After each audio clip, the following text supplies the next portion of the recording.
را ببین، فقط با پاشیدن یک مایع غلیظ روی سنگای خشک کوه مثل ایه که کوه زنده میشه.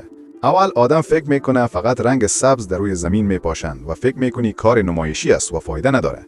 ولی فقط 2 هفته بگذره کل زمین پر از سبزه میشه.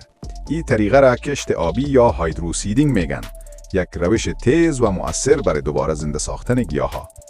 در این روش رشته های چوب، کاه و بوری اره را با تخما، کود، آب و مواد چسباننده یک جای می سازند تا به شکل یک مایع غلیظ جور شود. بعدش با ماشینای فشار بالا این مخلوط را بالای زمین به طور مساوی می پاشند. این مایع تخما را محکم بالای خاک نگاه میکنه و رطوبت و رشته ها باعث میشه تخما زود جوانه بزنن.